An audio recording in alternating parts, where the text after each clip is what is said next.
Air conditioner system में जिसमें 4 वे reversing valve लगा हुआ था, जो कि ख़राब होने की वजह से उसे हम निकाल देते हैं और उसे हीटिंग और कूलिंग सिस्टम से उसे सिर्फ कूलिंग सिस्टम बना देते हैं। तो क्या कोई प्रॉब्लम आएगा या फिर कोई एरर आएगा अगर 4 वे रिवर्सिंग वाल्व को निकाल करके डायरेक्ट उसे हम कर दें? एक हमारे दोस्त ने पूछा है, क्योंकि उनके अंदर जिनके अंदर कन्फ्यूजन होता है ना, वो लोग तुरंत क्वेश्चन करते हैं। अब उन्हें लगता होगा ऐसा कि 4 वे रिवर्सिंग वाल्व को अगर निकाल दिया जाए तो उसमें कोई ना कोई एरर शो करेगा। ऐसा कुछ भी नहीं है, कोई एरर शो नहीं करेगा उसमें। क्योंकि ना कन्फ्यूजन ये क्यों है, क्योंकि सिस्टम में अगर कोई भी पार्ट अगर काम नहीं कर रहा होगा तो उसमें एरर तो आएगा ही आएगा मशीन में। लेकिन 4 वे वाल्व उस पार्ट का हिस्सा नहीं होता है जिससे एरर आए। जैसे कि होता है कंप्रेसर काम नहीं कर रहा है, आउटडोर का फ़ैन मोटर काम नहीं कर रहा है, इंडोर का ब्लोअर मोटर काम नहीं कर रहा है, पीसीबी काम नहीं कर रहा है, आउटडोर का पीसीबी काम नहीं कर रहा है, तब एरर आता है। लेकिन 4 वे वाल्व का काम है सिर्फ रेफ्रिजरेंट के रास्ते को चेंज कर देना। इतना ही काम होता है 4 वे रिवर्सिंग वाल्व का, ऐसा कुछ भी नहीं होता है। कोई वो हीट, कुछ लोग कहते हैं ना उसका हीट पंप उसका नाम दिए हैं, लेकिन हीट पंप उसका नाम दिए हैं लेकिन ऐसा कुछ काम नहीं करता है 4 वे रिवर्सिंग वाल्व। सिर्फ रेफ्रिजरेंट के रास्ते को चेंज कर देता है। पहले क्या होता है कि पहले कंडेंसर में जा करके हीट करता है। हीट करने के बाद मैं लास्ट में बताऊंगा, आपके क्वेश्चन का आंसर कंप्लीट में डिटेल्स में एक्सप्लेन करने वाला हूं, इसलिए वीडियो को कंप्लीट देखते रहिए। तो नॉर्मली काम कैसे करता है कि रेफ्रिजरेंट आउटडोर के कंडेंसर में जाता है, कंडेंसर में हीट करता है। हीट करने के बाद कैपिलरी के रास्ते से कैपिलरी ड्रायर फिल्टर के रास्ते से लिक्विड लाइन के रास्ते से चला जाता है कूलिंग कॉइल में। कूलिंग कॉइल में जा कर के कूल करता है, ठंडा करता है लिक्विड फॉर्म में जा कर के। उसके बाद फिर से ठंडा करके वापस सक्शन के रास्ते से वापस कंप्रेसर में आउटडोर सिस्टम में आ जाता है। इतना सा प्रोसेस होता है। अब 4 वे रिवर्सिंग वाल्व काम कैसे करता है? रिवर्सिंग वाल्व इसलिए उसका नाम है रिवर्सिंग वाल्व, रिवर्स कर देता है रेफ्रिजरेंट को। जब हम पीसीबी में उसे हम कमांड देते हैं, रिमोट से जब उसे हम हीट मोड पर लगाते हैं तो एक कमांड भेजता है 4 वे रिवर्सिंग वाल्व को, जो कि एक कनेक्शन जुड़ा रहता है पीसीबी से लेकर के आउटडोर के 4 वे रिवर्सिंग वाल्व तक।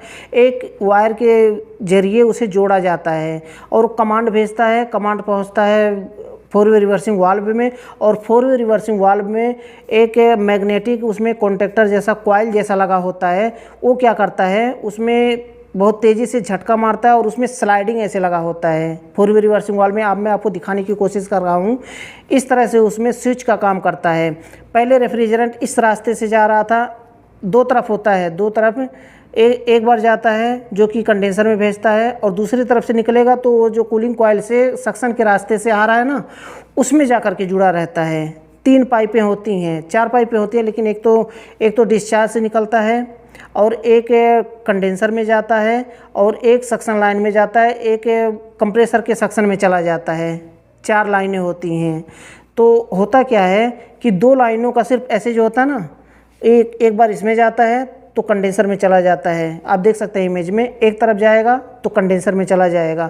अगर दूसरी तरफ अगर स्लाइड होके आ जाता है, एक रास्ता बंद हो जाता है कंडेंसर वाला, तो सीधा क्या होगा, कूलिंग कॉइल में जाने लगेगा।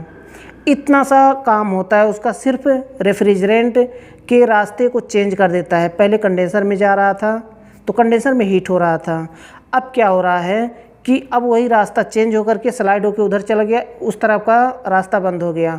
अब जाने का जो रास्ता है, पहले कंडेंसर में जा रहा था, अब सीधा कूलिंग कॉइल में जा रहा है। यानी कि कूलिंग कॉइल में जा रहा है तो वहाँ पर जा कर के हीट कर रहा है कूलिंग कॉइल में। कूलिंग कॉइल में हीट किया, वापस लिक्विड लाइन के रास्ते से, पतले पाइप के रास्ते से वापस आ रहा है। वापस आएगा पतले पाइप के, इसलिए सक्शन लाइन गर्म होता है और लिक्विड लाइन ठंडा होता है। तो इस तरह जबकि कूलिंग पर चल रहा था, कूलिंग मोड पर, तो वहाँ पर क्या होता है, उसका ऑपोजिट होता है कि सक्शन लाइन ठंडा होता है और लिक्विड लाइन नॉर्मल रहता है। लेकिन इसमें क्या हो रहा है कि लिक्विड लाइन गर्म होता है और सक्शन लाइन गर्म होता है और लिक्विड लाइन ठंडा होता है। इस तरह से काम करता है। तो वापस कंप्रेसर में आ जाता है, फिर से वापस वही साइकिल बनाता है कि कूलिंग कॉइल में जाता है, कूलिंग कॉइल से वापस फिर आता है लिक्विड लाइन के रास्ते से कंप्रेसर में आ जाता है। इस तरह से होता है। और जो उसमें जो उसमें लगा होता है ड्रायर फिल्टर और कैपिलरी, जो कि कंट्रोल करता है, उसी तरह से काम करता है जैसे कंडेंसर में हीटअप करने के लिए वही मदद करता है कैपिलरी, उसी तरह से कैपिलरी मदद करता है कूलिंग कॉइल में जाकर के हीट करने के लिए। दोनों के लिए वही काम करता है कैपिलरी और ड्रायर फिल्टर। तो इस तरह से काम करता है सिर्फ।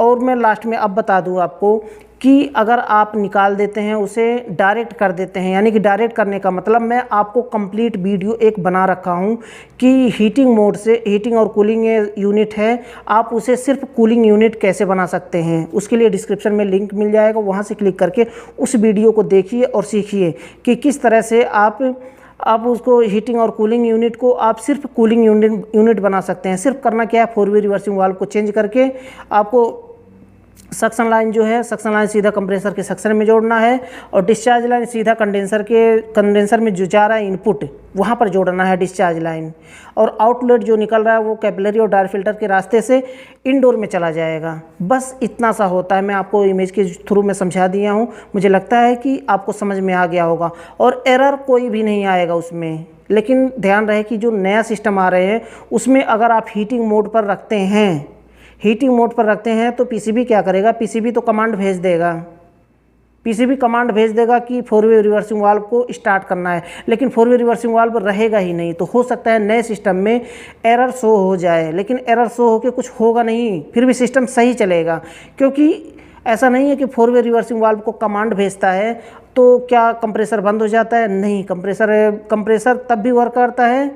क्योंकि कंप्रेसर का चाल कुछ लोगों के दिमाग में ऐसा चलता है ना, जब मैं नया था तो मेरे दिमाग में भी ऐसा चलता था, कुछ लोग मुझे बताते भी थे ऐसा कि कंप्रेसर का चाल उल्टा हो जाता है। लेकिन नहीं, कंप्रेसर का चाल उल्टा नहीं होता है, कंप्रेसर अपने ही पोजीशन पे चलता है, अपने ही चाल पे चलता है, सिर्फ रेफ्रिजरेंट का रास्ता बदल जाता है। पहले मुझे नहीं पता था, लेकिन जब मैं काम करने लगा और 4 वे रिवर्सिंग वाल्व पे काम किया तब मेरे समझ में आया कि इस तरह से काम करता है। कंप्रेसर का चाल उल्टा नहीं होता है, कंप्रेसर तब भी रन करता है उसी तरह से जब हीटिंग मोड पे होता है या फिर कूलिंग मोड पे होता है, तब भी कंप्रेसर उसी तरह से रन करता है। तो हो सकता है कि एरर आ जाए, अगर एरर आ भी जाता है तो आपको स्विच ऑफ करके एमसीबी से स्विच ऑन करना है, उसके बाद कूलिंग मोड पे रख देना है, बस सिंपल सा नॉर्मली चलेगा, कोई दिक्कत नहीं होगी उसमें। और पुराने सिस्टम में तो कोई एरर नहीं आता है। जो पुराने सिस्टम में काम किया हूँ बहुत ज़्यादा, हीटिंग और कूलिंग यूनिट को मैं कूलिंग यूनिट बनाया हूँ, तो कोई दिक्कत नहीं है, उसमें कोई एरर नहीं आता है। तो मुझे लगता है कि वीडियो आपके लिए काफ़ी यूजफुल रहा होगा। अगर वीडियो पसंद आए तो वीडियो को लाइक ज़रूर कर दें। लास्ट में बताना चाहूँगा, चैनल को सब्सक्राइब नहीं किया है तो चैनल को सब्सक्राइब कर लें और बेल आइकन को प्रेस करके ऑल पर क्लिक कर लें। और मैं बताना चाहूँगा कि अगर आप इस वीडियो को फेसबुक पर देख रहे हैं तो आप पेज को फॉलो ज़रूर कर लें, क्योंकि ऐसे ही यूजफुल वीडियो देखने के लिए तब आपको नोटिफिकेशन मिलते रहेंगे और वीडियो को देख पाएंगे आप।